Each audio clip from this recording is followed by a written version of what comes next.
बिस्मिल्लाहिर्रहमानिर्रहीम।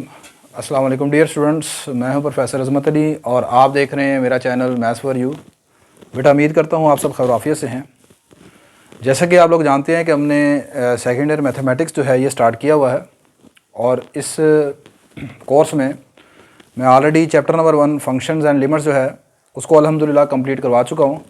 अगर अभी तक आपने वो लेक्चर नहीं देखे तो बेटा मैंने इस पूरे कोर्स जो आपका सेकेंड ईयर मैथमेटिक्स का है इसकी कंप्लीट प्लेलिस्ट जो है वो डिस्क्रिप्शन बॉक्स में रख दी है, आप लिंक पर क्लिक करके प्रीवियस वीडियोज़ को देख सकते हैं। तो आज हम आपका सेकंड चैप्टर जो chapter number 2 differentiation is very important chapter.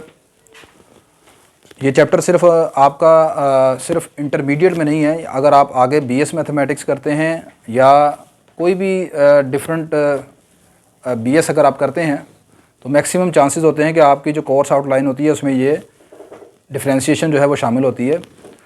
तो इसको सिर्फ आपने अपने इंटरमीडिएट के वाले से नहीं समझना इस चैप्टर को, बल्कि अपना कॉन्सेप्ट क्लियर करना है। तो लेट अस स्टार्ट करते हैं चैप्टर नंबर 2 डिफरेंशिएशन। आज के लेक्चर में बेटा मैं चैप्टर नंबर 2 जो आपका इस चैप्टर में जो मेन चीज़ है वो ये है कि what is derivative and how can we define differentiation. तो ये दो मेन टॉपिक हैं आपके इस चैप्टर के। तो डेरिवेटिव को, डिफरेंशिएशन को डिफ़ाइन करने से पहले यहाँ पर मैं दो इम्पॉर्टेंट कॉन्सेप्ट जो है उसको डिस्कस करूँगा। इंशाल्लाह नेक्स्ट लेक्चर में मैं डेरिवेटिव के ऊपर बात करूँगा, डिफरेंशिएशन के ऊपर बात करूँगा, क्योंकि अगर मैं यहाँ पर डेरिवेटिव को और डिफरेंशिएशन दोनों चीज़ों को शामिल यहाँ पर भी कर लूँगा तो वीडियो पॉसिबल है कि काफ़ी लेंथी हो जाएगी। तो स्टार्ट करते हैं।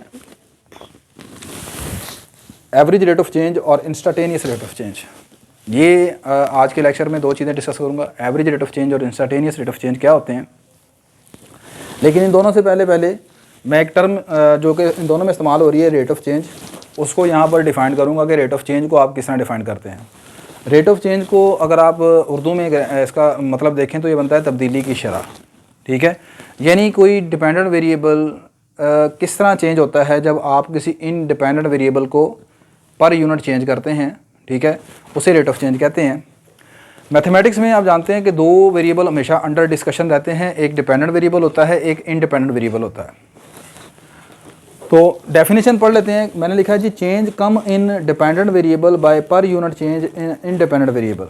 किसी डिपेंडेंट वेरिएबल में जो चेंज आती है जब आप किसी इंडिपेंडेंट वेरिएबल को पर यूनिट चेंज करते हैं, यानी इंडिपेंडेंट वेरिएबल को जब आप पर यूनिट चेंज करते हैं तो उस सूरत में जो डिपेंडेंट वेरिएबल में चेंज आएगी उसे आप रेट ऑफ चेंज कहते हैं। इसकी सिंपल सी एग्जांपल है, ये मेरे पास एक लीनियर फंक्शन लिखा हुआ है y = 3x + 5। यहाँ पर y आप जानते हैं डिपेंडेंट वेरिएबल है, x यहाँ पर आप जानते हैं इंडिपेंडेंट वेरिएबल है। अगर x की वैल्यूज़ को यूनिट चेंज किया जाए, मतलब x की वैल्यू पहले 1 रखी तो इस पर आंसर निकाला तो 3 × 1 3 + 5 8 आ गया। फिर x की वैल्यू 2 रखी तो y का आंसर अब 11 आ जाएगा।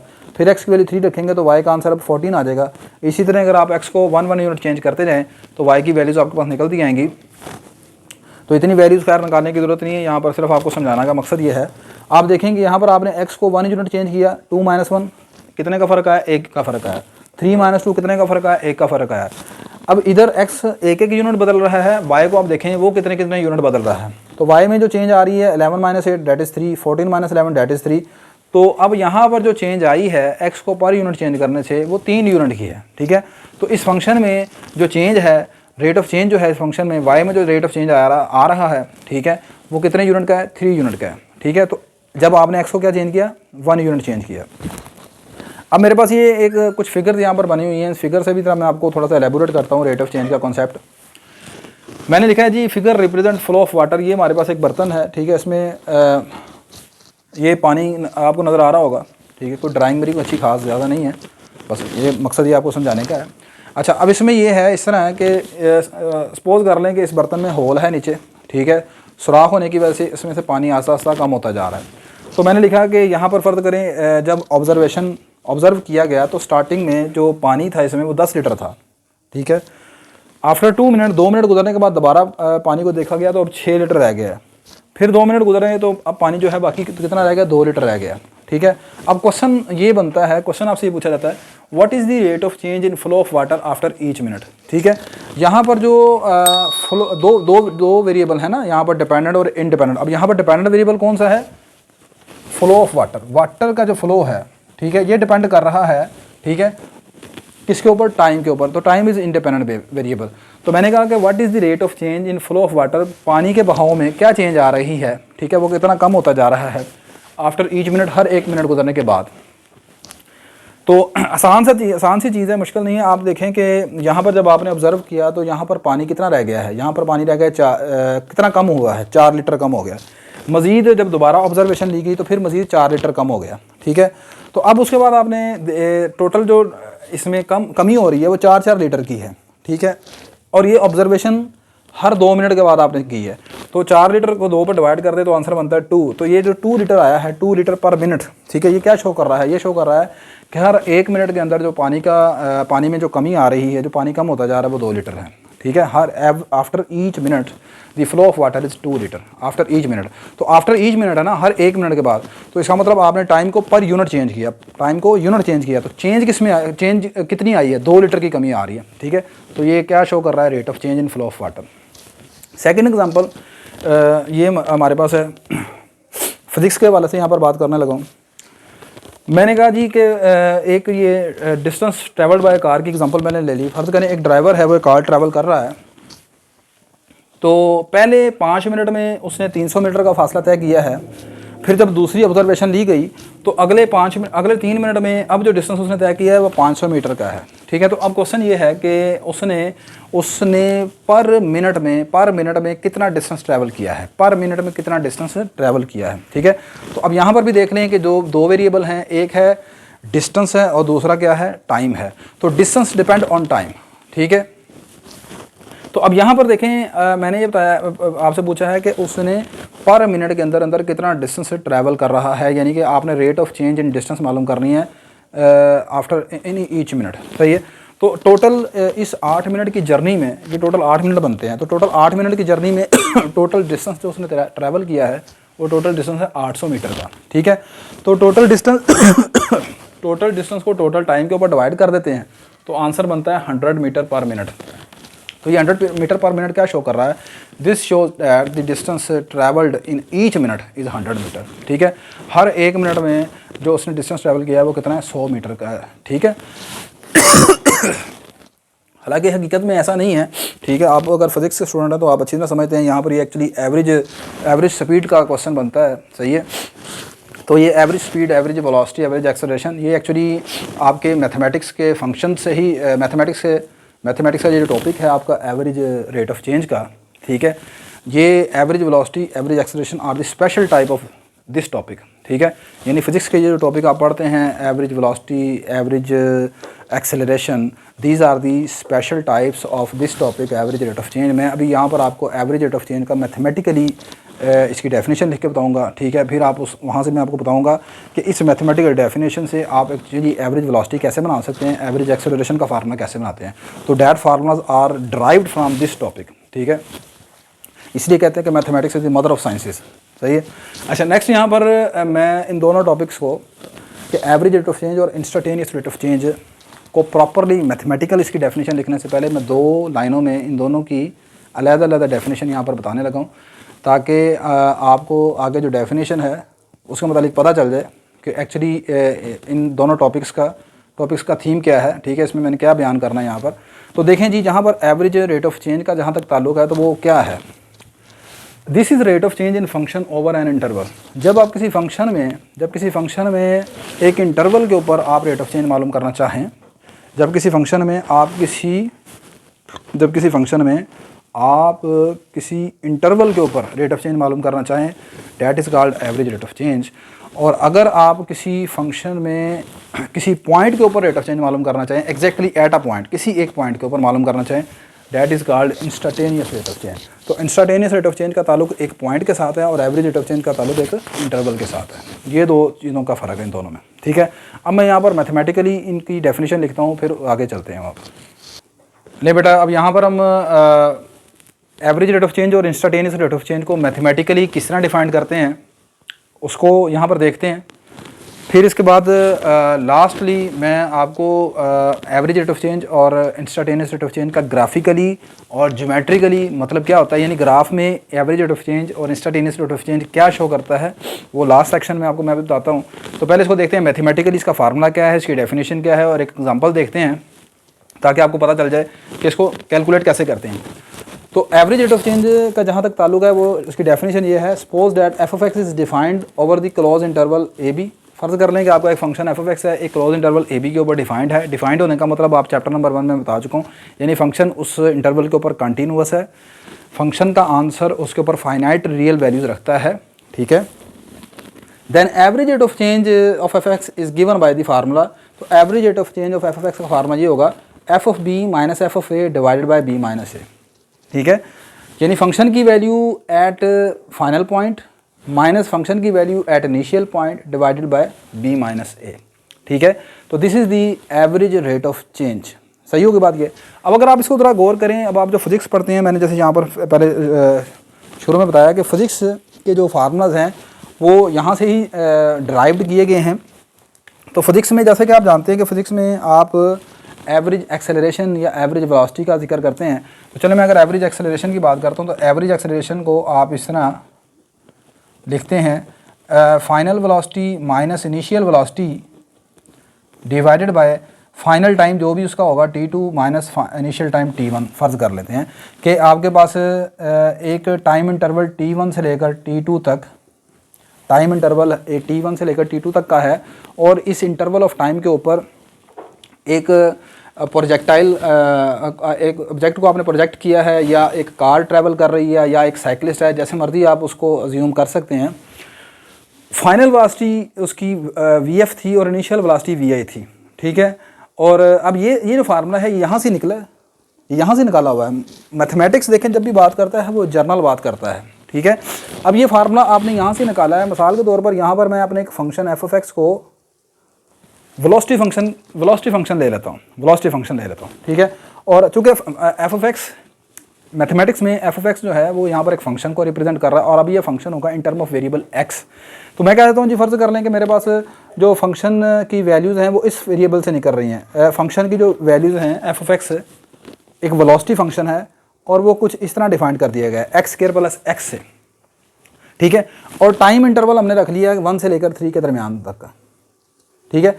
अब फिज़िक्स में सिर्फ आप इस बात को सिर्फ इतना देखते हैं, फिज़िक्स में आपको वैल्यूज़ होती हैं गिवन न्यूमेरिकली, वहाँ पर वेरिएबल वाली बात कोई नहीं होती, वहाँ पर न्यूमेरिकली होता है कि जी इस पहले 3 मिनट के अंदर या पहले 3 सेकंड के अंदर या 1 से लेकर 3 तक जो सा भी यूनिट आपने घंटा रखा है, मिनट रखा है, सेकंड रखा है, उसके ऊपर फाइनल वेलोसिटी जो थी वो 5 किलोमीटर फी घंटा थी, और इनिशियल वेलोसिटी 3 किलोमीटर फी घंटा थी, सपोज कर लेते हैं, ठीक है। तो बताएं जी एवरेज एक्सेलरेशन क्या होगा। तो ये मैथमेटिक्स ने जब भी बात करनी है वो जर्नल बात करनी है। यहाँ पर मैंने एफ ऑफ एक्स को लेट कर लिया x square plus x, this is, और मैं ऐसे कहता हूँ कि ये वेलोसिटी फंक्शन है, ठीक है। अब इसके ऊपर वेलोसिटी फंक्शन पर अगर आपने वी एफ निकालना है फाइनल वेलोसिटी तो एफ ऑफ 3 निकालेंगे, फिर अगर आपने इनिशियल वेलोसिटी निकालनी है तो एफ ऑफ 1 निकालेंगे, ठीक है।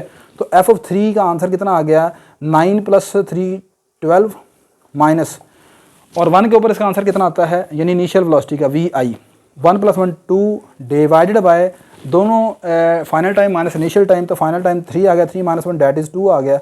तो ये आपके पास 12 - 2 10, 10/2 that is equal to 5 metre per second square, या जो सा भी आपने यूनिट रखा होगा, that represent the average acceleration, ठीक है। तो बात बताने का मकसद ये है कि ये जो एवरेज रेट ऑफ चेंज आप पढ़ रहे हैं, ठीक है, बड़ी इंटरेस्टिंग चीज़ है। इसमें अगर आप स्पेशली फ़िज़िक्स के स्टूडेंट हैं तो फिज़िक्स में जो चीज़ें आप न्यूमेरिकली पढ़ते आ रहे हैं उनको आप मैथमेटिकली इस तरह मैं कोशिश कर रहा हूँ कि लिंक करके आपको बताना चाह रहा हूँ, ठीक है। अच्छा चलिए मैं अब आगे बढ़ता हूँ। तो मैंने बताया कि आपको कि average rate of change of function को आप इस फार्मूले से डिनोट करते हैं, F of B minus F of A divide by B minus A. F of B mean function की वैल्यू एट एंड पॉइंट, और F of A mean function की वैल्यू एट इनिशियल पॉइंट, और दोनों points के दरमियान जो difference है। Next बेटा, इंस्टेंटेनियस रेट ऑफ चेंज को आप किस तरह रिप्रेजेंट करते हैं। Instantaneous rate of change is the limiting form of average rate of change. Instantaneous rate of change, जैसे कि मैंने आपको शुरू में बताया कि इंस्टेंटेनियस रेट ऑफ चेंज का मतलब है कि फंक्शन की वैल्यू एट अ पॉइंट, किसी एक पॉइंट के ऊपर, और एवरेज रेट ऑफ चेंज का मतलब है किसी इंटरवल के ऊपर, ठीक है। तो मैंने ये लिखा कि instantaneous rate of change is actually the limiting form of the average rate of change. ये एक एवरेज रेट ऑफ चेंज की लिमिटिंग फॉर्म है। अब लिमिटिंग फॉर्म का क्या मतलब है, देखें, चूँकि आपने मालूम करनी है rate of change at a point. At a point का मतलब क्या है, देखें मैंने लिखा if in the interval A B, ये एक इंटरवल ए बी है, जैसे यहाँ पर इंटरवल लिखा मैंने 1 से 3 तक। अगर इसमें ए और बी ये जो दोनों नंबर हैं ये नियरली क्लोज हो जाएं, बहुत एक दूसरे के करीब हो जाएं, ठीक है, बहुत करीब हो जाएं कि इनके दरमियान जो फ़र्क रह गया है ना वो 0.00 समथिंग का हो, ठीक है, that is the difference approaches to 0, then average rate of change becomes instantaneous rate of change. As जैसे कि मैंने यहाँ पर बताया कि अगर आपका ए बी को अप्रोच करेगा तो ए बी को अप्रोच करता है तो इन दोनों का डिफरेंस क्या हो जाएगा, 0 हो जाएगा।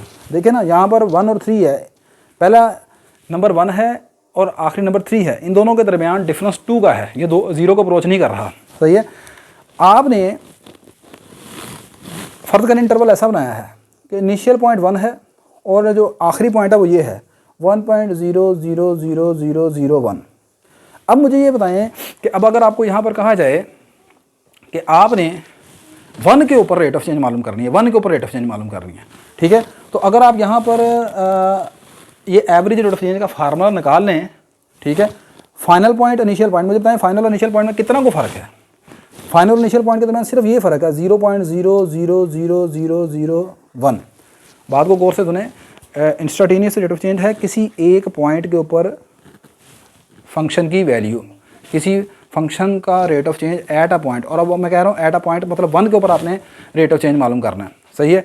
और एवरेज रेट ऑफ चेंज है किसी एक इंटरवल के ऊपर, सही है। अब मैंने इंटरवल को इतना इस्तेमाल कर दिया है कि ये फाइनल और इनिशियल दोनों में कोई ख़ास फ़र्क नहीं है, वो भी 1 है और वो भी तकरीबन 1 ही है।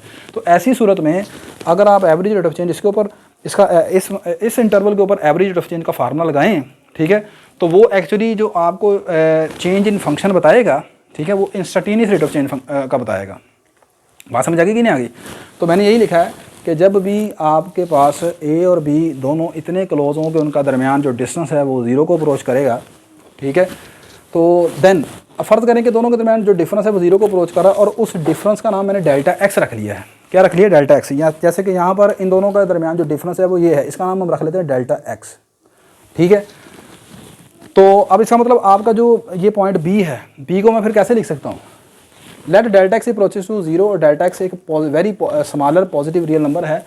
लेट कर लेते हैं बी का नाम a प्लस डेल्टा एक्स है, ये हमारा बी है। बी क्या है? 1.0001। इस 1 को इसको मैं ऐसे लिख सकता हूँ 1.00001 को ऐसे लिख सकते हैं 1 प्लस 0.00001। क्या इसे ऐसे लिखा जा सकता है? ये जो 1 है ये तो a के बराबर था और ये जो डिफरेंस आया है इसका नाम मैंने डेल्टा एक्स रखा है। तो इसका मतलब ये पॉइंट आपका b था, तो b किसके बराबर आ गया? a प्लस डेल्टा एक्स के। Let b is equal to a plus delta X, then average rate of change of f of x over interval a से a plus delta X becomes instantaneous rate of change, ठीक है। मुख्तसर सी बात, आसान सी बात मैं बताता हूँ। आपने एवरेज रेट ऑफ चेंज मालूम किया एक इंटरवल के ऊपर और उस इंटरवल में फाइनल और इनिशियल पॉइंट के दरमियान जो डिफरेंस है वो 0 को अप्रोच नहीं कर रहा, ठीक है। अब आप इंस्टेंटेनियस रेट ऑफ चेंज मालूम कर रहे हैं, तो ये इस सूरत में भी एक इंटरवल के ऊपर ही हम मालूम करने जा रहे हैं रेट ऑफ चेंज, लेकिन वो जो इंटरवल के दरमियान फाइनल और इनिशियल पॉइंट के दरमियान जो फ़र्क है ना, वो आपके पास इंस्टेंटेनियस रेट ऑफ चेंज में कन्वर्ट हो जाएगा। अगर आपका इंटरवल है मिसाल के तौर पर 2 से 5, तो 2 से 5 के दरमियान 3 यूनिट का फासला है। अब अगर इस इंटरवल के ऊपर आप फंक्शन की वैल्यू रेट ऑफ चेंज मालूम करते हैं, it will be average rate of change. अब फ़र्ज़ करें कि आपने इंटरवल ऐसा कर दिया है 2 से लेकर 2.0000001। अब अगर आप यहाँ पर इंस्टेंटेनियस रेट ऑफ चेंज मालूम करते हैं, इस इंटरवल के ऊपर एवरेज रेट ऑफ चेंज मालूम करते हैं, तो वो एवरेज रेट ऑफ चेंज क्या शो करेगा? इंस्टेंटेनियस रेट ऑफ चेंज को। यानी यहाँ पर एवरेज रेट ऑफ चेंज और इंस्टेंटेनियस रेट ऑफ चेंज में कोई फ़र्क नहीं होगा। क्यों? इन दोनों पॉइंट्स के दरमियान कोई फ़र्क नहीं रहा। ये दोनों पॉइंट्स आपस में क्या हो गए? बहुत करीब हो गए, क्लोज हो गए, ठीक है। तो in short words instantaneous rate of change is the limiting form of average rate of change, यही मैंने बताया आपको। अच्छा, ये इसका फार्मूला जनाब एवरेज रेट ऑफ चेंज का फार्मूला, ठीक है।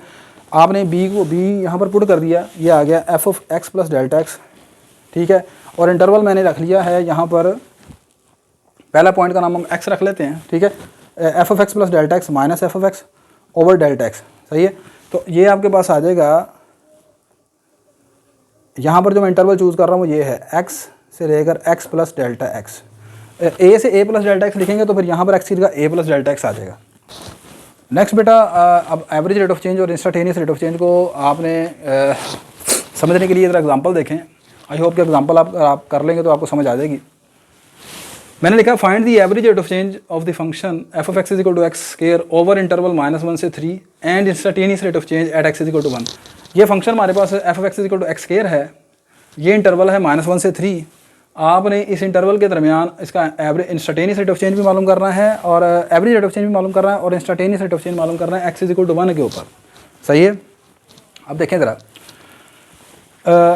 मैंने पहले जो आपको शुरू में एग्जांपल बताई रेट ऑफ चेंज की, उसमें मैंने एक लीनियर फंक्शन लिखा था y इक्वल टू 3x + 5। मैंने वहाँ पर आपको दिखाया कि अगर x की वैल्यू को 1 यूनिट चेंज करते हैं तो y में जो तब्दीली आती है वो देखें 3 यूनिट की चेंज आ रही है। यहाँ पर जो function y equal to 3x + 5 है, ये एक लीनियर फंक्शन है। ठीक है, इस लीनियर फंक्शन में हर जगह पर y जो है ना वो एक जैसा रहेगा। अगर आप x1 पुट करते हैं तो आंसर बना 8, x2 पुट किया आंसर आया 11, दोनों के दरमियान फ़र्क कितने का? 3 का। फिर इसका 3 पुट किया तो आंसर आया 14, अब फ़र्क कितने का? 3 का। फिर 4 पुट किया आंसर आया 17, अब फ़र्क कितने का? फिर 3 का। तो ये लीनियर फंक्शन में यहाँ पर रेट ऑफ चेंज कह रहे हैं, एवरेज रेट ऑफ चेंज कह रहे हैं, हैव द सेम मीनिंग। ठीक है, आप सिंपल रेट ऑफ चेंज का लफ्ज़ कह रहे हैं, एवरेज रेट ऑफ चेंज का फ़र्क कह रहे हैं, वो सेम है क्योंकि फ़र्क एक जैसा आ रहा है। लेकिन अगर मैंने फंक्शन को बदल के y equal to X square कर दिया, ये आपके पास पैराबोलिक फंक्शन आ गया या सेकंड डिग्री फंक्शन आ गया या क्वाड्रेटिक फंक्शन आ गया क्योंकि x की पावर 2 है यहाँ पर। अब यहाँ पर देखें x की वैल्यू 1 पर आंसर 1 आता है, x की वैल्यू 2 पर आंसर 4 आता है, 3 पुट करेंगे 9 आएगा, 4 पुट करेंगे 16 आएगा। अब यहाँ पर फ़र्क देखें वैल्यूज़ के दरमियान कितना कितना आ रहा है y की वैल्यूज़ के दरमियान। 4 - 1 3 का फ़र्क, 9 - 4 5 का फ़र्क, 16 - 9 7 का फ़र्क। अब यहाँ पर जो डिफरेंस है वो डिफरेंस एक जैसा नहीं है, पहले 3 का फ़र्क है, फिर 5 का फ़र्क है, फिर 7 का फ़र्क है। बात समझ आ रही कि नहीं आ रही? वहाँ पर हर जगह पर डिस्टेंस एक जैसा था। तो इस तरह के फंक्शन के लिए जहाँ पर y की वैल्यूज़ में जो पर यूनिट चेंज है वो एक जैसी नहीं है। अब यहाँ पर देखें ना, वहाँ पर मैंने बताया कि अगर आपको कहा जाए कि रेट ऑफ चेंज क्या है तो आपने सिंपल बता दिया 3 का है। यहाँ पर मैं आपको कहता हूँ रेट ऑफ चेंज बताएं कितने का है, तो यहाँ पर रेट ऑफ चेंज एक जैसा है ही नहीं है। पहले 3 का फ़र्क है, यहाँ पर 5 का फ़र्क है, फिर 7 का फ़र्क है। तो फिर यहाँ पर आप एवरेज रेट ऑफ चेंज का इस्तेमाल करेंगे। ठीक है, सिंपल रेट ऑफ चेंज काम नहीं चलेगा, एवरेज रेट ऑफ चेंज का काम चलेगा। ठीक है, अब वो एवरेज रेट ऑफ, क्योंकि एवरेज का मतलब क्या है, एवरेज का कब इस्तेमाल करते हैं कि टाइम जब मुख्तलिफ इंटरवल्स में वैल्यूज़ मुख्तलिफ आ रही हैं फंक्शन की। ठीक है, तो फिर वहाँ पर रेट ऑफ चेंज निकालने के लिए एवरेज रेट ऑफ चेंज का कॉन्सेप्ट इस्तेमाल करते हैं। वीडियो थोड़ी सी लंबी हो गई, शायद ये टॉपिक कुछ ऐसा है, लेकिन ये चीज़ टॉपिक कॉन्सेप्चुअल टॉपिक है। ठीक है, इसको थोड़ा सा ज़रा आपको शायद मुश्किल लग रहा हो, लेकिन समझेंगे चीज़ को गौर से फोकस करके तो इंशाल्लाह आपको समझ आ जाएगी। अच्छा, अब मिसाल के तौर पर ये मेरे पास यहाँ पर एवरेज रेट ऑफ चेंज निकालना है, तो मैथमेटिकली तो आसान है, कोई मुश्किल नहीं है। इस फंक्शन में f(3) पर वैल्यू निकालेंगे, माइनस इस फंक्शन में -1 पर वैल्यू निकालेंगे, f(3) minus f(1) divide by 3 - 1, यानी दोनों फाइनल वैल्यू फंक्शन की फाइनल पॉइंट पर वैल्यू माइनस फंक्शन की इनिशियल पॉइंट पर value, final point minus initial point. Answer f(3) पर इसका आंसर कितना आया? 9 आया। f(-1) पुट करेंगे आंसर 1 आएगा।